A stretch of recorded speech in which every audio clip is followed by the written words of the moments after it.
people like me. You need people like me so you can point your fingers and say, that's the bad guy. That's the bad guy. That's the bad guy. That's the bad guy. That's the bad guy.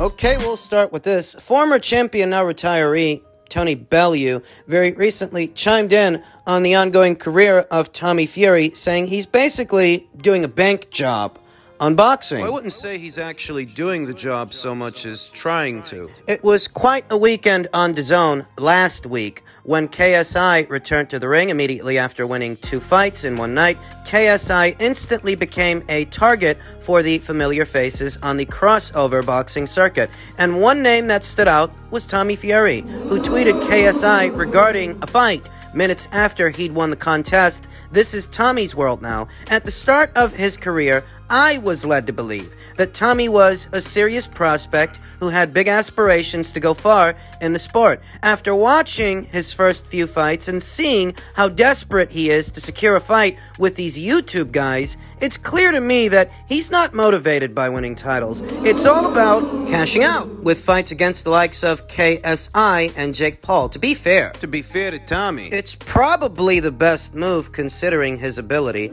I'll go on record and say that I don't think he has what it takes to win a British title. It's stacked domestically at light heavyweight, and you've got to go a long way down the rankings. Seething article from Tony Bellew. He didn't pull any punches when it came to Tommy, and I don't expect him to. I don't expect those who have sacrificed the most To sympathize with those who have accomplished the least. I don't. Tony continued, he being Tommy Fury, he arrived in boxing with a brilliant family name accompanying him, and that was always going to put him under scrutiny. But any hopes of emulating Tyson or Huey are gone. Tommy found success in the celebrity world, and that's the path that he's going to stay on as he looks to secure big paydays. He's basically doing a bank job on boxing, and that's fine. It is, though it hasn't exactly turned out to be a bank job because he hasn't actually secured any of these crossover fights with these crossover stars. I mean, he really hasn't. For the longest time now, his name has been attached to social media sensation Jake Paul, but he hasn't actually fought him. So in terms of actually pulling off the bank job, pulling off the heist, he has yet to do that. Tony continued by saying the next few years of his career are going to be very lucrative, and they'll include fights against Jake Paul, KSI, a load of former MMA stars, and whoever else joins this version of boxing. This wasn't the plan when Tommy first turned over, but I think he's realized just how hard this sport can be, and there's easier ways to make a few quid without the risk of getting seriously hurt. And let's be honest, if Tommy Fury were a serious pugilist and a serious professional, guys like KSI and Jake Paul, they wouldn't feel as comfortable as they do calling him out and saying his name. There's nothing wrong with what they're doing, and really there's nothing wrong with what Tommy's doing either. These are among several social media influencers who are trying their hand at boxing, trying their hand at the sport. These are individuals who amassed sizable followings before they even laced the gloves up. And if they want to add a bit of pugilism, add a bit of the sweet science, as it were, to their repertoire, there actually isn't anything wrong with that. They already have an audience, already had one before they started boxing. So there's nothing wrong with Jake Paul doing what he's doing, or KSI for that matter. There never was. They're not taking food off the plate of real pugilists and real boxers, and they're not depriving them of opportunities. They're simply catering to an audience they already brought to the table based on what they were doing before they started boxing. And there's nothing wrong with that. There's nothing wrong with Tommy wanting to get into that world either. Nah. But there is something. The difference is he comes from a fighting family. The difference is that when he started out, you thought that this was a serious pugilist, like his brother. The difference between Tommy and these other kids is that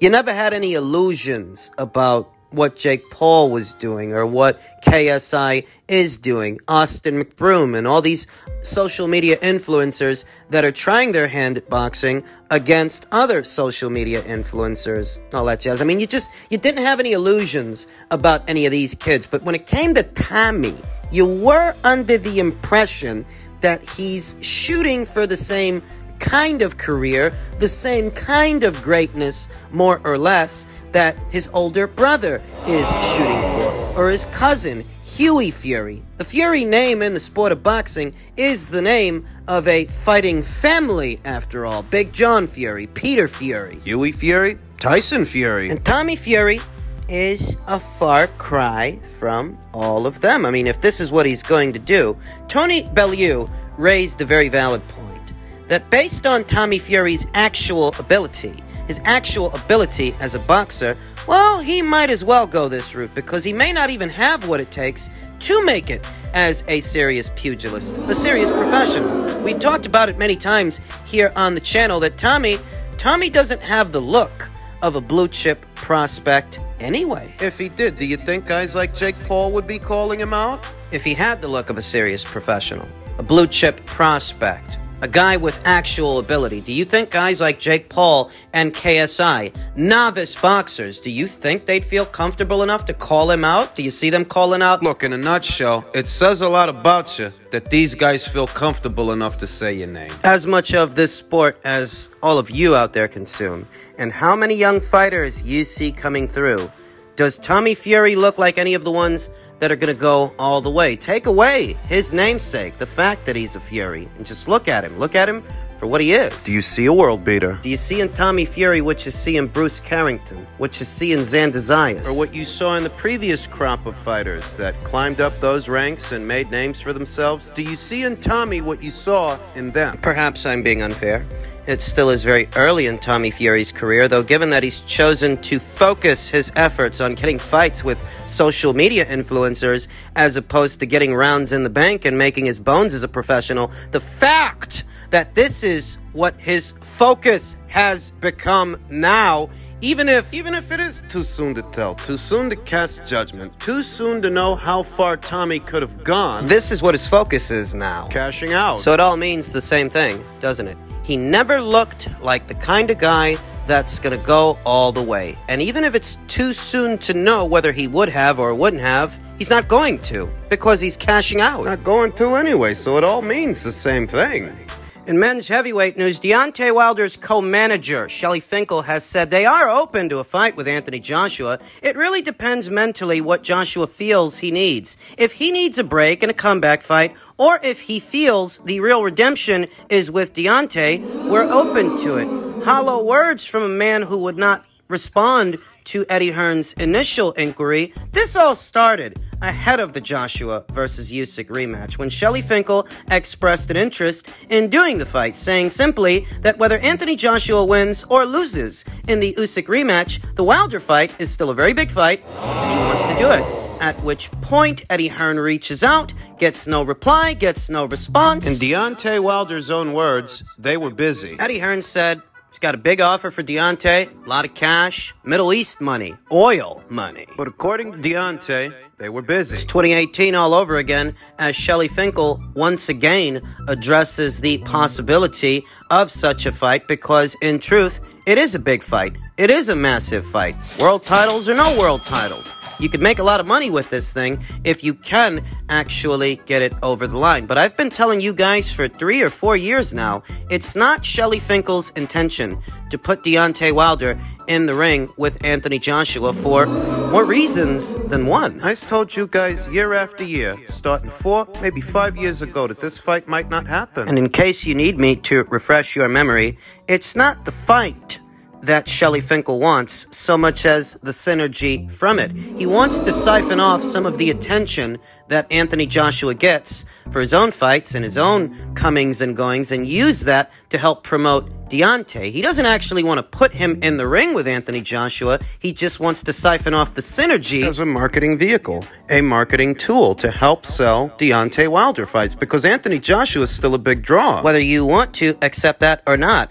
And Deontay Wilder only reached the height of his popularity domestically here in America as its ambassador to the heavyweight division when Anthony Joshua... When that guy rolled around, Deontay was around for years. He debuted as a professional in 2008. But it really wasn't until 2016, circa 2016, 2017, that his career started to get attention and in some ways take off. And it had everything to do with the name association to Anthony Joshua, who brought all this money to this division. Well, Tyson Fury was away, sniffing coke and getting fat. The same old tricks and the same old shtick from old Shelly Finkle and his cue ball head. So what's the end game here? It's not a fight, I can tell you that much. Anthony Joshua boxes exclusively on the DAZN platform moving forward. And Deontay Wilder's handlers are not going to send him over there no matter what kind of offers Eddie Hearn makes him. No, in all likelihood, the end game here is... PBC cannot guarantee Anthony Joshua the kind of money that he normally makes. They can't. And even in a world where they could,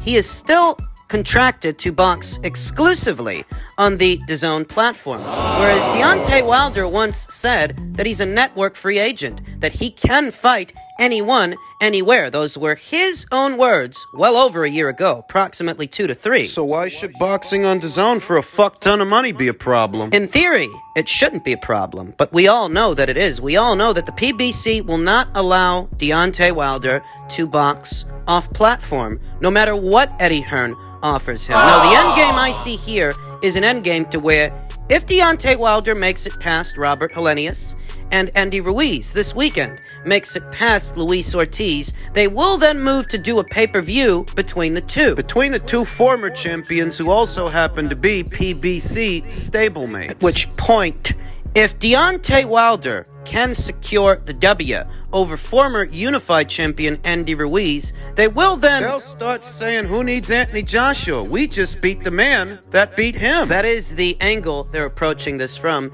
That is the marketing strategy. They like Deontay Wilder's chances against Andy Ruiz. Especially now that he's been dropped by Chris Arreola, of all people. If Arreola can drop you, Deontay can stop you.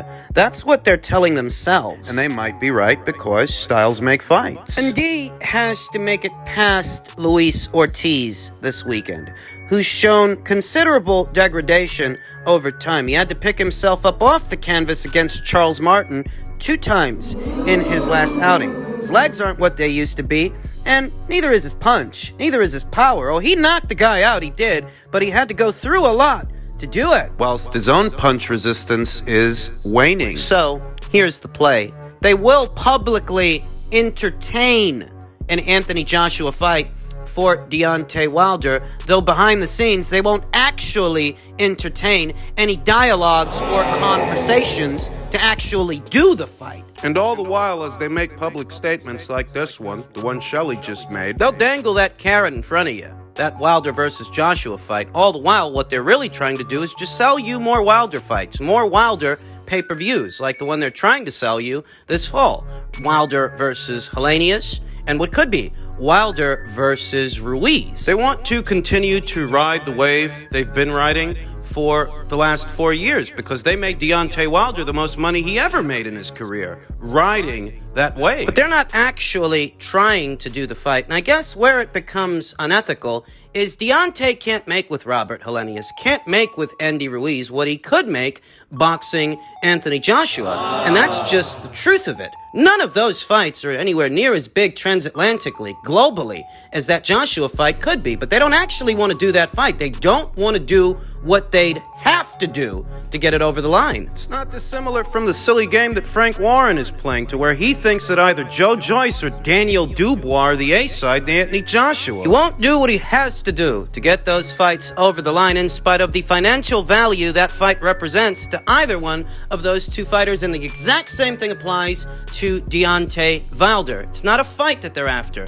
it's clout. Strange as that might sound. Finally, and just in keeping with the theme of all things heavyweight, a different angle of a story talked about in my previous upload, how Frank Warren tabs both Joe Joyce and Daniel Dubois as favorites in a fight against Anthony Joshua. We talked about the A-side angle and how preposterous it is for Frank to think that these two boys would ever be the A-side to Anthony Joshua, but an actual fight with him, Would Joe Joyce and Daniel Dubois actually be favorites to beat him? Not that Dubois kid, he don't move his head. Anthony Joshua's 2 fights with Alexander Usyk might have caused people to forget that he is one of the better finishers in today's heavyweight division. Even if he couldn't finish Alexander Usyk is a tricky and elusive, mobile southpaw. A lot of things that Daniel Dubois is not. I'd wager because Daniel doesn't keep that head off center, he'd be on the receiving end of some really hard shots that could render him... Might get beat into submission by Anthony Joshua the way he got beat by Joe Joyce. I don't actually know that the bookies, based on what we've seen from Daniel so far, would have him as the favorite over Anthony Joshua. Even here today, even here and now, I feel like those eggs need more bacon and Daniel needs to show more improvement. But Joe Joyce, given his size, his durability, his punch resistance and punching power, his volume, and his gas tank, I feel like that's a closer fight, more intriguing fight overall. They're both Olympians. They both have a good amateur background. Though Anthony Joshua is a lot more proven than Joe Joyce. Even if he has 1 or 2 career blemishes, don't forget that the guy Joe's about to fight, Anthony beat that guy years ago. Joe's 37. Just now getting around to fighting a guy like this, fighting a guy like Joseph Parker. It's intriguing because everything we've seen from Joe hasn't been at world level. Even if what we've seen is very interesting. He beat Daniel Dubois, but Daniel was a prospect. He took on Carlos Takam, but Anthony Joshua took on Carlos Takam, beat him years ago. The guy Joe's about to fight, Joseph Parker, Anthony Joshua beat him years ago. It's Anthony Joshua's boxing, his power, his stomping power versus Joe Joyce's physicality and durability. I mean, so far Joe's shown a good beard, but against who? Against who, really? That's what makes this matchup intriguing. That's what makes it exciting. Could Anthony really stop this guy, or would he gas out before he makes a dent in Joe? At which point Joe overwhelms him and stops him. I think Joe packs a big enough punch that he could hurt Anthony, though, because he's a lot slower. And because he's no defensive wizard. Joshua's got a better jab than Joe Joyce's jab. He's got more speed, too. More mobility. He seems more coordinated than Joe. Joe might have durability on his side. We really don't know. He's been durable so far, but at what level? Not world level. He's just now getting there, and he's 37 years old. This is a genuinely intriguing fight, DeWiz. If they were able to get it over the line, the odds makers might have it at close to even money. It's unfortunate that we might miss out on this one due to the politics of boxing, and we talked about why that is in my previous video. It's a great fight if they could get it over the line, but Frank Warren's boys won't acquiesce to being the B-side to Anthony Joshua. We might miss out on this one. Joyce versus Joshua. What a pity. Could have been such a great fight. I don't get the sense that Joe Joyce is about to change his decorum. Or that he's even at liberty to do so, and we know that Anthony Joshua, moving forward, will box exclusively on DAZN. Politics.